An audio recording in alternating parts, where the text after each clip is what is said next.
Namaskar. Our very old Karyakarta, old not about him, old about his Karyakartahood. Dr. Bharat Barai ji, Shri Avtansh Kumar ji of Indica, dear friends, I'm happy to be back in Chicago after about 5-6 years. I was here, I think, in 2016 once, and afterwards I could not come, anywhere beyond Washington, D.C. In the last couple of years, of course, because of this COVID, none of us have traveled outside. It is a great pleasure and honor to connect with all of you once again. Happy belated Diwali to all of you. And I realized that Avtanshi and many Biharis are also there, to happy Chhat also. Incidentally, on Chhat Puja day, I was in Bihar. It gives me a lot of pleasure to share some of the ground realities of our country, of our motherland, with all of you today.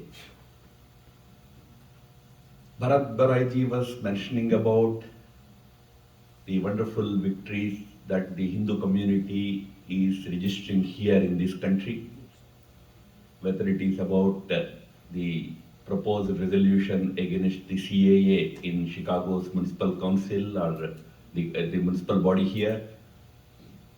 Is it municipal body or provincial council? City council, right? Or that whole drama about dismantling global Hindutva. In all these things, you have done stupendous job of taking wind out of the sails of those anti-Hindu forces, anti-India forces. I heartily congratulate all of you. The Hindu in America has not only woken up, he is standing up, which is quite a heartening thing for all of us. The situation in India also is similar.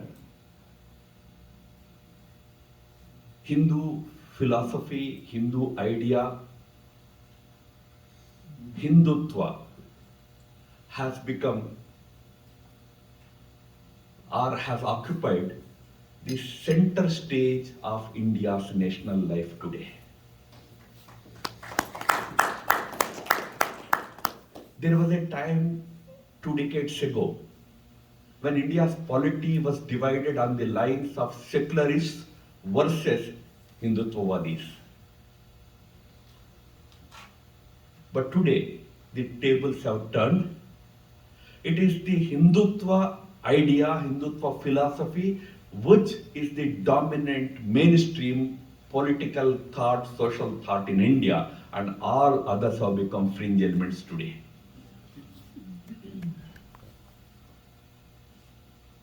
And so much so that today in India the debate is no longer about whether you are a secularist or a Hindu communalist. The whole debate is about whether you are a true Hindu or I am a true Hindu.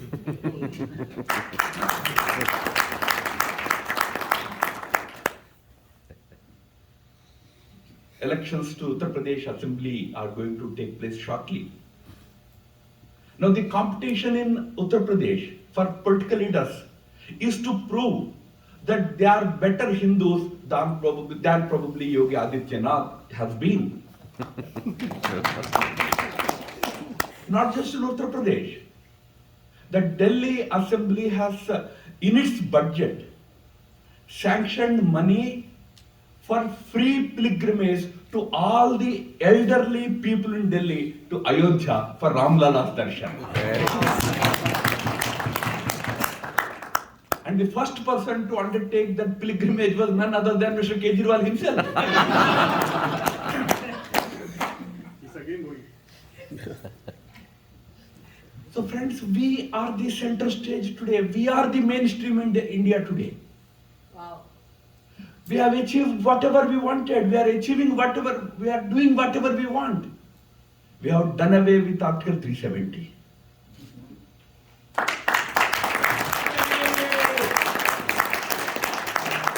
You know what happened when we have done away with it? You know, obviously I have handled that state for 6 years, so all the politicians are known to me very closely.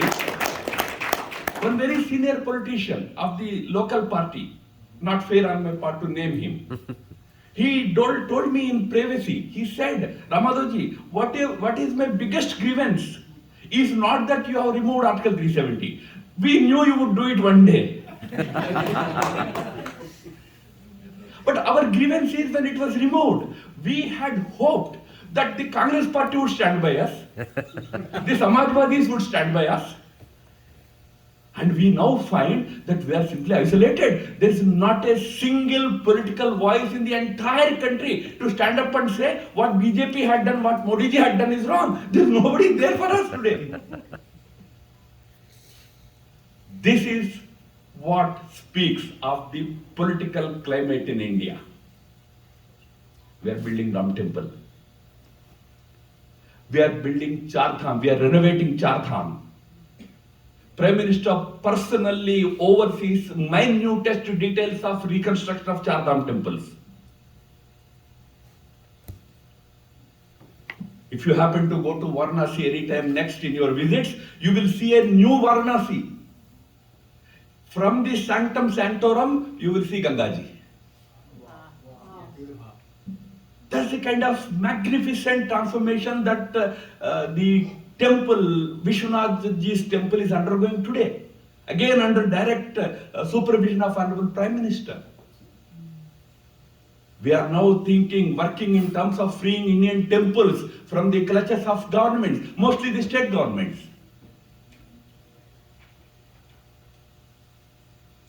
Why I am mentioning all these things is first of all to request you for two things. One, behave as strong Hindus now. Get out of that old attitude of victimhood. So much is happening from our thinking, our point of view, in India, in USA. Yet some of us are still in that victimhood syndrome. We are stuck in that syndrome. We have to get out of it. For that, there is one condition. The second thing that I wanted to mention to you, one thing that we all must realize, that only the trees that bear fruits get stones. If we are criticized by New York Times, if we are criticized by BBC, if there are attempts to malign you in Chicago City Council, Los Angeles City Council, it is because you are the mainstream, you are strong. That's why it is happening, remember, first of all, that. Secondly, there is a bill in the Senate to declare Diwali as a holiday. So many things are happening. So many about Diwali, about other things. You are very right. Today, Hindu culture, not just we, those who are not Indians, not Hindus, they now feel proud to wear it on their sleeves. That's the picture we see everywhere, not just in America. UK, Australia, Australian Parliament celebrates Diwali. Governments are declaring Diwali as a holiday in many countries. We are today a highly respected community, highly respected culture, highly respected people. So don't continue to creep. Don't continue to remain crybabies. Look at challenges from the position of strength. As mainstream, how do we handle these challenges? Then you will find a different answer. Today, having reached the mainstream. Now we have to, in our Indian language there is a word, we have, we call it Purushartha.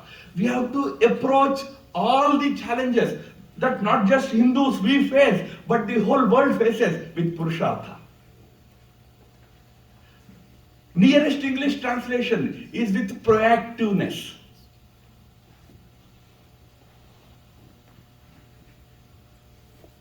In India, I can assure you, it's going to be a very bright future for the country, for the community, for the culture, and for the civilization. Don't worry about it. I can assure you, country, culture, civilization is in safe hands, and it's going to be in safe hands for next 15 years. Don't worry. As I say, we have very strong leaders who on whose shoulders this journey, successful journey, will continue to go on. Modi ji hai, Amit Shah ji hai, Rahul Gandhi ji bhi hai. Don't worry about it. Our borders are safe. Okay, there is China. But do you know, China has had the shock of its lifetime when it tried to encroach into our territory this time.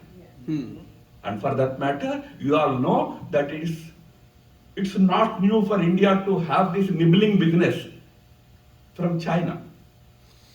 China has encroached upon our territory for many decades now. It continues to do that. It nibbles away border areas. What we used to do in the past was when they come and take over our territories, we would engage with them diplomatically to find a solution. China is a very, very shrewd country. They had a very famous strategic thinker called Sun Tzu, who authored the famous book called The Art of War. They follow him in their warfare. So one of the lessons of Sun Tzu was, which China follows, is what I occupy is mine, what I claim is to be debated. Like I take over some place, it's not mine, I won't talk about it. But then I claim something more, on that I debate with you. So we used to debate with them over the areas that they claim to be theirs, Arunachal Pradesh, something else, this valley, that valley. But for the first time, when they tried it out, this time in 2017, first at Doklam, we simply moved 2 battalions. And mind you, Chinese had to stop work and go back. And this time, in 2020, when they tried to cross the LAC is an imagined line, okay? There's no such demarcation, mutually agreed upon demarcation. But what we consider as LAC, when they tried to cross into our side, we physically positioned our soldiers, our army, to stop them. They thought that they can scare us away. They brought 40,000 soldiers. We brought 50,000. They brought field guns. We also brought field guns. They brought aircraft. We also brought aircraft. For the first time, we are dealing with China not only at the diplomatic level, but on the ground, we are standing firm against them. So our borders are safe. Nation's integrity is final after the abrogation of Article 370. Country's integrity is full and final today. And there used to be some worry about India's northeast, some insurgent movements here and there. Do you know, today of the 8 northeastern states, 7 have BJP-led or BJP participated governments. Remember, where there is BJP, there is of course a BJP flag, but together with it, there is always a national flag. For us, nation comes first. India's remotest corner, you go to Nagaland, the Myanmar's border, there is a BJP MLA there, and in his villages, you have national flags fluttering on the borders of India today. Our borders are safe. We have challenges. Okay, today Taliban, its rise in Afghanistan, could give some challenge to India in terms of security. But I happened to be in Kashmir. I asked our corps commander there, sir, do you foresee any trouble? So he said something very interesting. He said, Ram Madhav ji, aisa hai ki there will be trouble. No doubt. There will be some morale booster for terrorists. But we have already done not just PhDs. We have done, delete in tackling terrorism. Don't worry. We will tackle them. It's no longer the India of 1990s. It's the India of 2020s. It is no longer the India of Manmohan Singh. It is the India of Modi.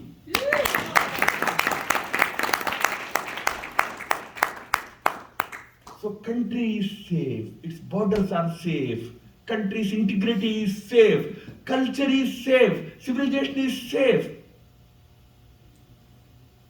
What better situation do we want? So first of all, look at this scenario from this optimistic prism. Then the whole approach changes. What we need today is a change in approach. What is the problem with some of you? Let me be frank here.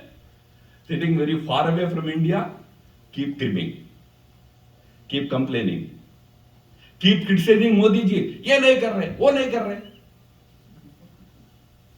Education अभी भी change नहीं किया. Who said? Complete freedom in education today under National Education Policy 2021. Today, curriculum freedom is given.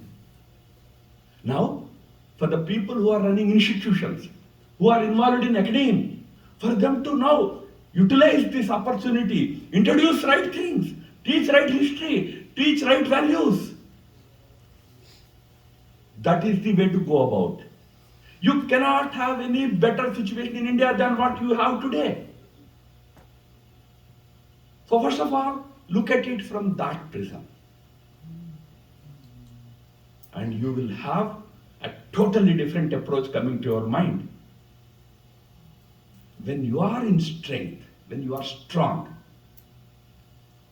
your approach to adversities also should change, friends. When you are weak, you are scared of them. When you are weak, you have to find ways to fight with them. But when you are strong, you should find ways to assimilate and digest them. Not hate them. So today's approach should be different. Whether it is the minorities in India or those who criticize us. And even about those who criticize us, let me tell you something. Those who criticize us are in a very irrational way.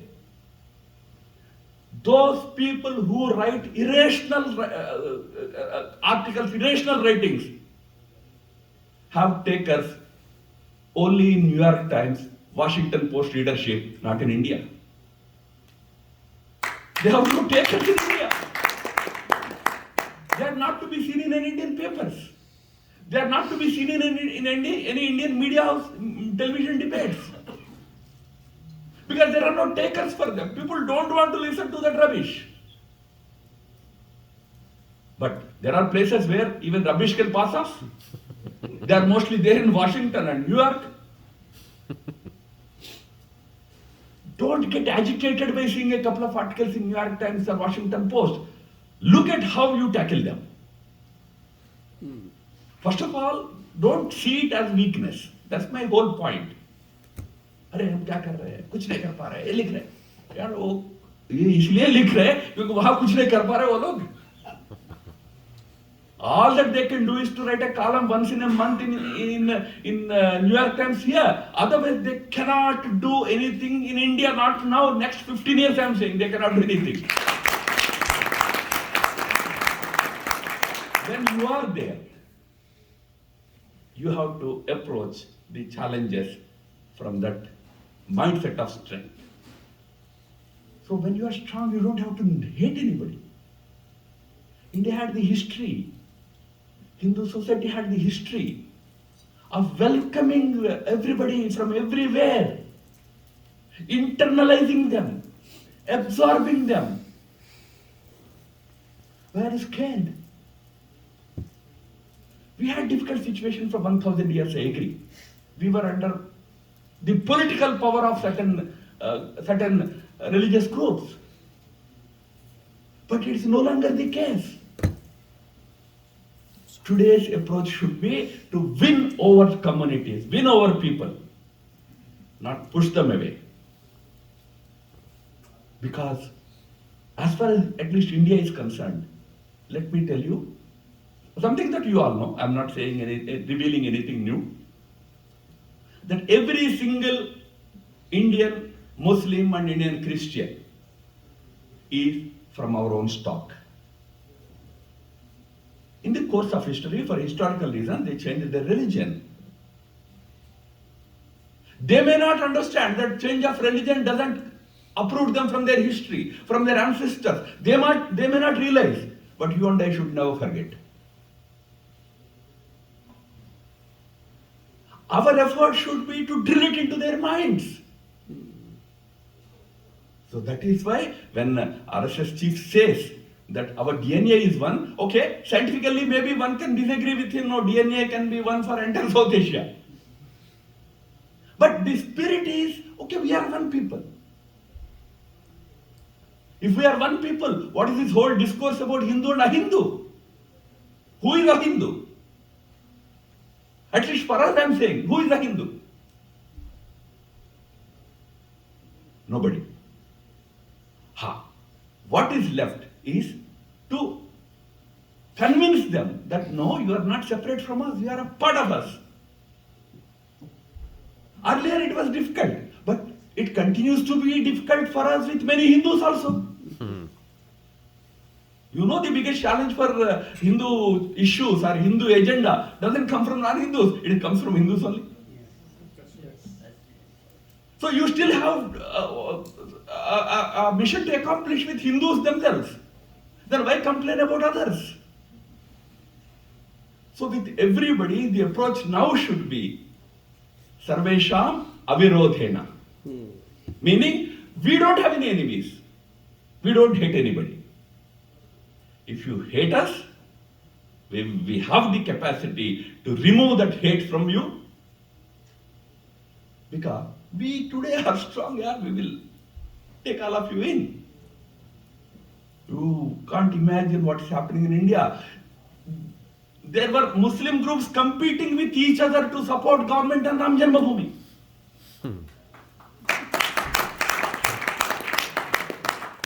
I told you, there are no groups in the entire country that are standing up for those separatist fellows in Kashmir. When Farooq Abdullah and some other politicians were kept under preventive detention for 6-8 months, not a single sympathetic voice was raised by anybody in the valley. In fact, funny things used to happen. When I would go there, when I would ask people there, they used to tell me, "Sir, आपने अच्छा किया है, जल्दी छोड़िए मत, रखिए वहाँ, let them be there. For as long as you can keep them in." Okay, the agenda never was to keep them in for any longer duration. So in 6 months' time, majority got freedom and came out. But my point is, Farooq Abdullah Saab's own sister gave a call for a large protest against the arrests.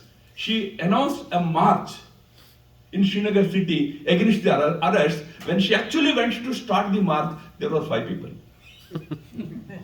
3 were relatives, 2 others.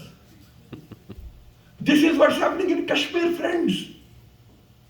Where are we? What are we complaining about? look at the situation from very pragmatic prism. We are the mainstream. Remember that. Now, if you are the mainstream in the country, you have to now approach the challenges from the point of strength, but also you have an important role to play globally also. My book is largely about that global role. I will just take 5-7 minutes to talk about my book, and afterwards I will stop and I will be at your mercy.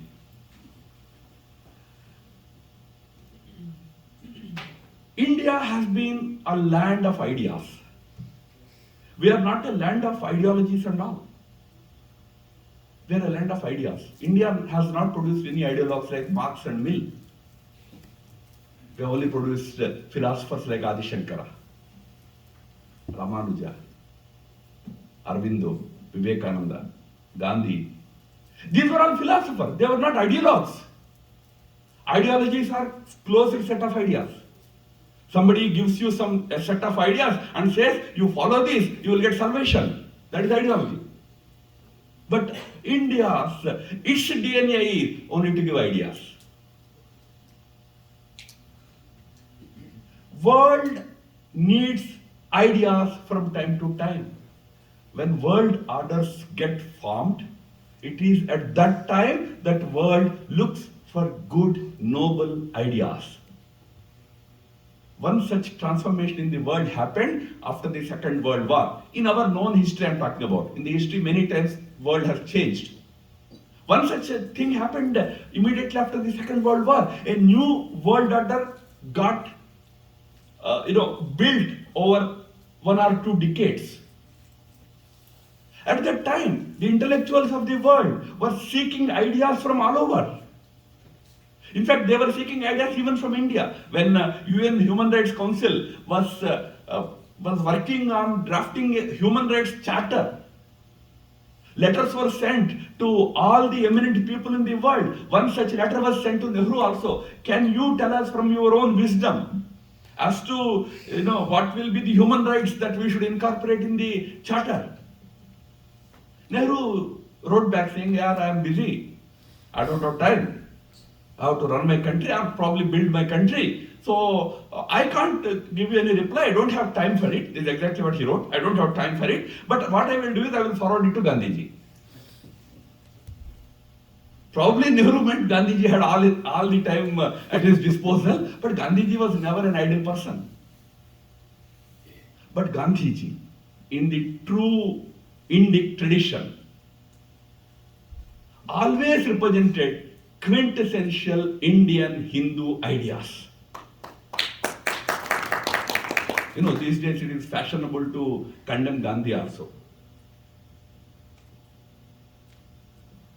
Every leader in our country, especially leaders like Gandhi and others, in their own time, in their own period, had contributed enormously to India's rise as a civilizational nation. Don't forget it. Finding fault with everybody and anybody is a fashionable, a pastime for many intellectuals today. Some of them are amongst us also. But Gandhi, sitting in a train while traveling, he sends a reply to the leaders of Human Rights Council by saying, look, what I have learned from my culture and my grandmother was that in India, there is no singular rights discourse. It is always hyphenated with the duties discourse. So for us, any discourse is rights and duties discourse. A great idea. Another matter, that UNHRC did not take his idea, his suggestions. They built the entire edifice based on European experience and European thinking.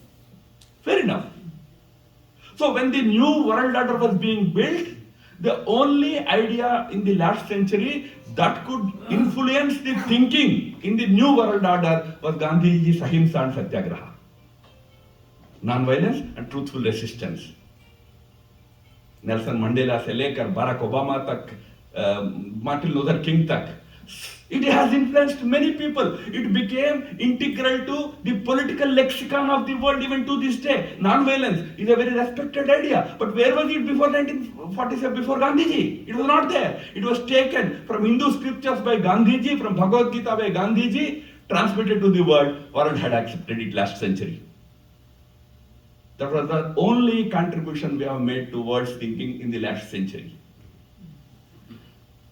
Friends, the last point, a new world order is taking shape post the COVID. We have entered into a phase in the history of mankind where in the next 10 years, you see a new world order being built. And in this new world order, the new agenda items will be not the old ones that we have seen in the last 7 decades, like trade, commerce, security, military. Those were the issues that had dominated the last 7 years of our discourse. But the new world order will be about climate issues, climate change.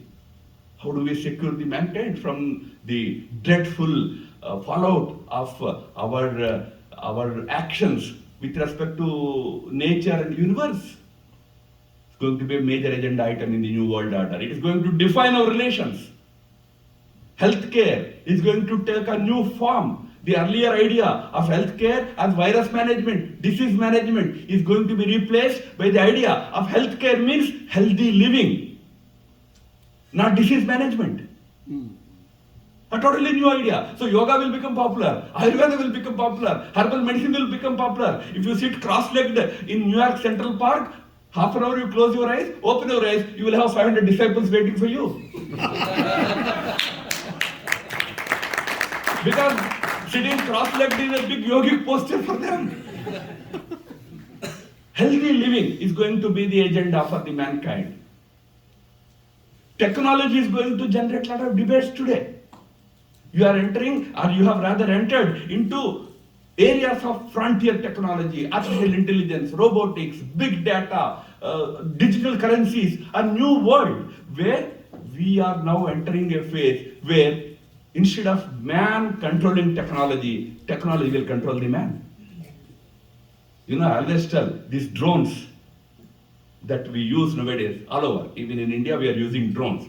Until now, if a drone was to go and kill Osama bin Laden, that drone used to be controlled by somebody sitting in Chicago or Atlanta. We used to watch in movies. The ethical questions that they face, sometimes they stop the attack because they find an innocence there.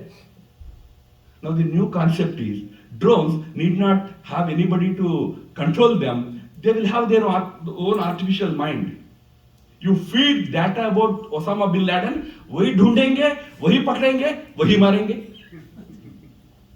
When they do that, do they have what you call as the power of discrimination? Power of discretion? वहाँ 4 बच्चे हैं, वो सोचेंगे क्या? मार डालेंगे? So the perils of new technology, who will talk about it? A new 4th agenda item is going to be about rights. Rights discourse is going to take new forms. There will be talk about, earlier at least we used to have talk about minorities or women. This used to be the talk about the rights. Today there will be rights about the most marginalized sections or smallest sections, like lesbians, gays, animals. Even within the animals, cat rights organizations will be there, dog rights organizations will be there. A new discourse about individual's role is going to come up. Are we ready to participate in this debate, in this new discourse? We have so much wisdom to share with this world. We have to proactively get into this discourse today. My question is, are we anywhere near this? Are we willing to engage in debates like human rights? और हम ये कहेंगे नहीं तो हमारे हिंदू संस्कृति में अधिकारों का कोई प्रश्न ही नहीं पैदा होता, ऐसा शुरू करोगे तो the youngster sitting here also will walk out. Forget about those who have not come here so far. You have to look at the whole discourse afresh. Do you know the entire Rigvedic literature is about rights of every section of our society? Do you know that? It's about rights. Read Rishi Aurobindo's speech on 15th August 1947 when India became independent. That day, it was his birthday also. So he gave an interview to Tiruchinappalli All India radio station. In that he says two things. You know, freedom, liberty, individual endeavor, individual effort to rise is the fundamental desire of every human being. We must respect it. What does it mean? Every individual's urge for freedom and rights must be respected. That is Hinduism. But he says, but there is second aspect, that we also must respect unity. Unity at the society level, unity at the level of creation. Unity with nature, unity with the divine, unity at the societal level. So we are not against individual rights. We are for them. So this core Hindu idea needs to be articulated by us today. Prime Minister is doing it. He will come and talk about integral humanism at the United Nations. How many of us know about it? We are stuck in old discourse. You need to now become active interventionists, not mute spectators. Active interventionists in this evolving new world order. That is an important role that is being offered to us. These occasions come from time to time in the history of humanity. I mentioned to you, one occasion came 7 decades ago. We could not participate because we were a newly independent nation. We were struggling with our own affairs. But today, when you are the center, you are the mainstream of India, we are at the center stage of India's national life, we cannot give that excuse. Today, we need to actively engage in this global discourse and leave the imprints of our great cultural civilizational wisdom on this newly evolving world order. With this Purushartha, we should approach to the existing problems of our country, our community, but the entire mankind. Thank you and namaskar.